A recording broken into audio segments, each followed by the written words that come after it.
Hi, welcome to Bear Mountain. Well, as we said, we'd start doing videos again in the fall, and this is kind of a follow-up on something we did last spring. You might want to check out a video that we did on starting our own worm bin and how we went and captured some wild worms out of our compost pile. Now, when we did that, which was I think back in May, we started with only one layer in our Rubbermaid tote system, and we had bedding in it, which was a combination of ground up old decaying leaves, some organic material from our compost pile, as well as we had some shredded paper, things of that nature in it. Basically mostly a carbon source for its bedding.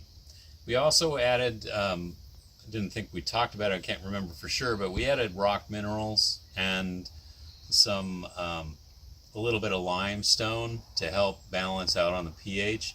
But worms, as some people, we might have already talked about this, that they have a gizzard essentially, and they move through things through their digestive system with their movements, and the grit in their digestive system helps break up organic material that they eat for their nutrition.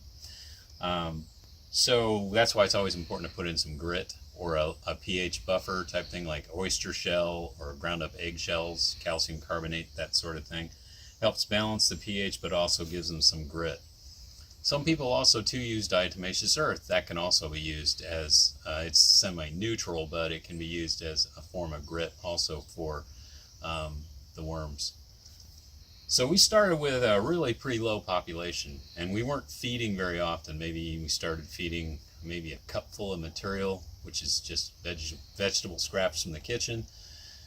Did that about every other week, and as the worm populations began to increase, we increased our feeding until we got to the point where we could put down basically a nice thin layer of maybe about a ½ inch of balanced vegetable waste, some paper, shredded paper or paper towels, and another carbon source like egg cartons and things like that,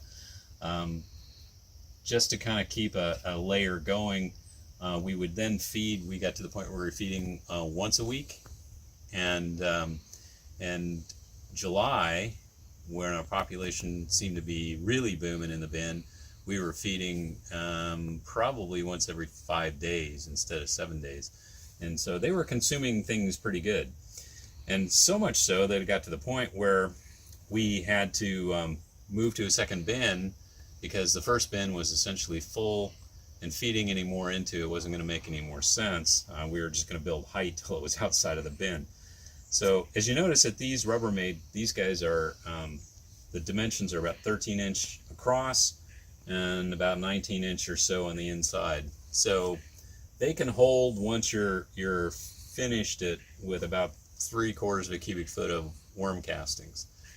And so what we're doing now is we're feeding on the top layer, which is an exact replica of this middle layer here, holes in the bottom, aeration holes in the side. And when we put food here, as they exhaust their food supply below, they will begin to migrate up into the new bin. Now, it's kind of a slow process. This is the second, we're heading into the third week actually, since we put the new layer on top. The new layer is, you prep it the same way as you did the first layer. You put bedding material down for probably about 1/3 of it, and then just begin to put a layer of food. We tried to put some of the things that maybe are a little more attractive, like we had some watermelon rind, stuff like that that would be a little more attractive to the worms, but the idea is to get them to start to migrate up, and fantastically they did. They actually started migrating. Within a week we had a lot of worms already into the top. We still have a significant portion though, even that we're in our third week down below, of worms down below. So let me take this top layer off and we can show you that. Okay, what we did here on this is, you can see the worms are kind of on the top. I just took the upper bin off. Right now they're a little shocked, so they're not knowing exactly what to do. Some of them are a little bit paralyzed, but we'll put the top back on.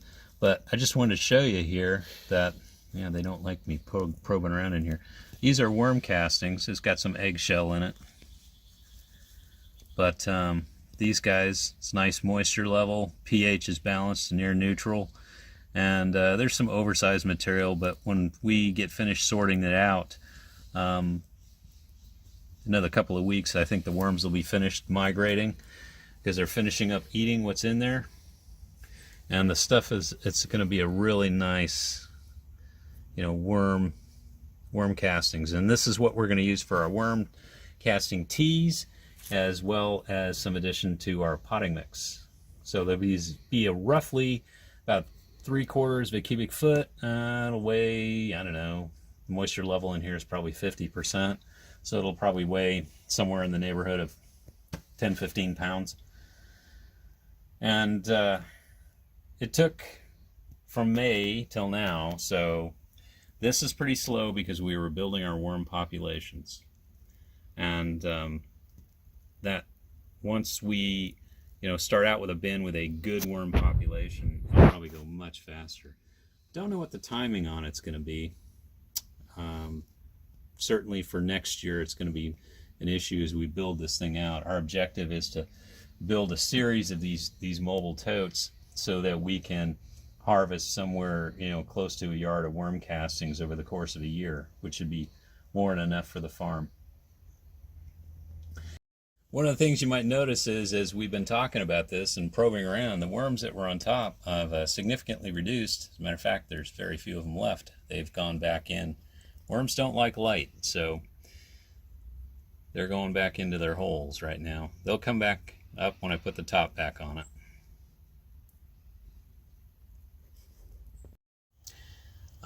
We don't apply excess water in here unless for some reason the bedding as it was applied didn't have adequate moisture to it and the bin starts to go dry.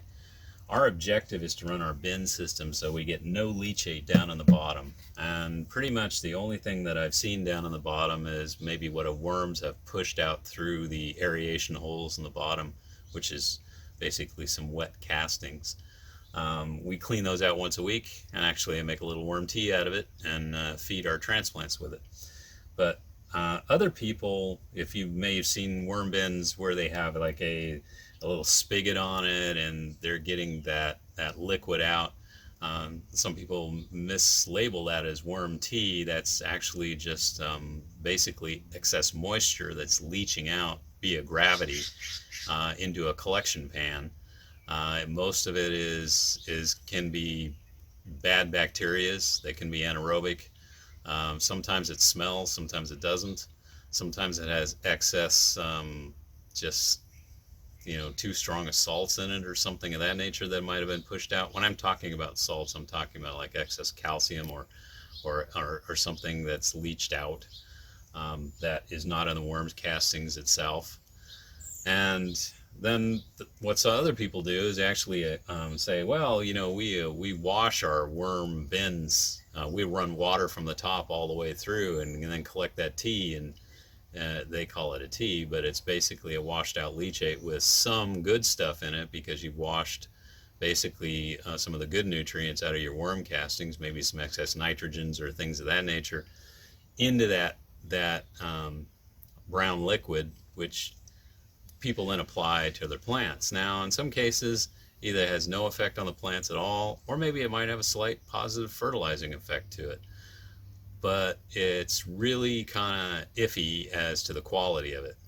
A well-run worm bin should have balanced moisture, balanced pH, and shouldn't be in a situation where the worms are trying to escape. If you see worms crawling out up the moisture of the walls, the side of the bin, or over on the top, when you open your bin up, then that's an indicator that there might be something wrong, like maybe there's not enough food, or maybe there's too much water, or there's some off gases going on in the inside of the bin that the worms find not to their liking. Worms breathe through their skin, so it's important that you not get into a situation where there's excess proteins in it. Some people like put breads and grains and things like that in it. Those things have a lot of protein and a lot of nitrogen in it, and in excess will actually harm the worms and create potential for ammonia gas, which is very lethal to worms. So the point is You're trying to capture the castings, which as many nutrients as possible in it. Not let the good stuff leach out. Don't create bad stuff that has to leach out. So don't overfeed, don't overwater, keep it well balanced, and the worms will be happy and they'll just continue to eat. So I typically check my bin once a day to make sure there isn't anything goofy going on, like, some bugs or something got in there. I have very few other outside insects. This has been outside, and you would think, well, okay, you're putting food scraps in there and all that. But when I feed and I put my layer of food down, I make sure to put a thin layer of bedding over the top of it too. So I rarely get anything like a mite explosion, a really big infestation of that, or springtails, things of that nature. It's not bad that you have a few of those, but I don't get one of these things where I'll open it up and 5,000 springtails will jump in my face. So the thing is that's the key. Keep the worms happy. pH, moisture, continuous food but not too much, plenty of grit. That's the keys. And then watch that moisture level in the food too. Be aware that a lot of food, vegetable scraps and things of that nature, really high percentage moisture in it, even though you may think it isn't. When it begins to break down and the worms begin to eat it, that moisture is released into the bin, and that, if it's done right, should be able to keep a nice continuous cycle. The only time I add water is when I'm starting a new layer. I make sure that bedding is good and moist, about 65-70%. So anyway, that's where we are today. Put another, after it's been a while since we aerated it, and put another thin layer down.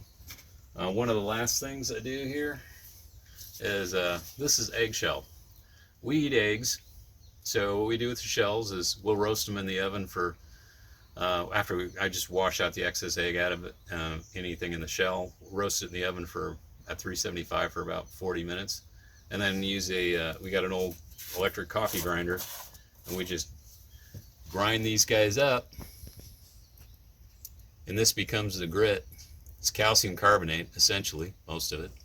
A little bit of protein in it from the eggshell, but we just make sure we put that in the top over the food when we feed. So this material acts as a pH buffer as well as providing grit. Now, sometimes too, what other folks do is they'll add things like oyster shell, and I do that upon occasion because it's got some other elements in it. Chitinase is one of the things that worms can use, and also is great to have that in your vermicast too. I do put a little biochar in the bedding, just to help trap more of the microbes, the good microbes. Doesn't seem to bother. Put maybe 3 to 5%. Doesn't seem to bother the worms at all, and this kind of keeps them happy. So that's the key. So we put that in. I'll put a little bit of bedding over the top.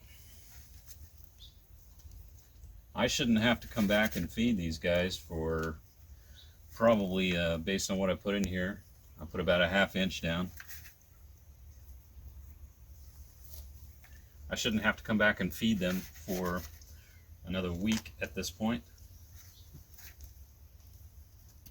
Oh, one last thing too. You can also get into a situation, depending on what you're doing on your feed. When you do feed, make sure you put carbon in that feed.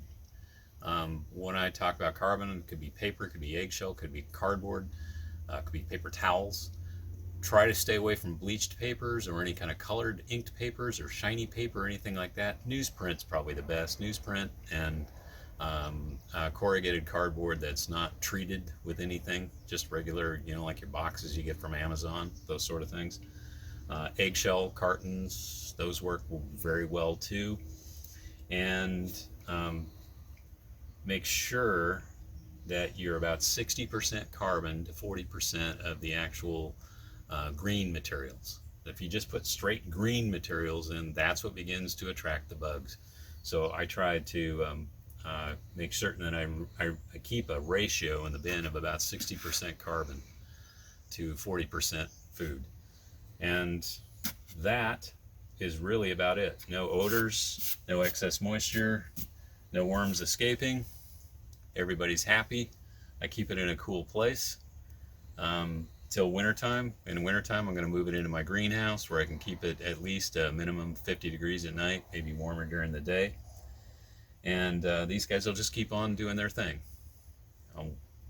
I guess the only thing I would say too about the carbon, going back to thinking about carbon and greens, keeping that 60-40, that'll also prevent the material you put in from starting to thermophilically compost. That's another way to really get your worms to run out of the bin real fast. If you get a hot spot in your bin because you overfed and you piled it up and it begins to take off and heat up to 120, 130 degrees, worms are going to skedaddle. They're going to try to find the furthest spot they can away from it. In some cases, that maybe they try to escape the bin. So that's another reason why you don't want to go over 40% on the green material. I know a lot of people just take their veg scrap, open their worm bin, throw it in, walk away and go, hey, it's all good. But that's how you end up with leachate out of the bottom, and that's also how you end up with a host of other problems which we already talked about. Hate for going so long on this, but just thought I would throw out all these little tidbits. Want to thank you for watching today, and be sure to subscribe to the channel. And questions are always welcome now that we're back from our hiatus.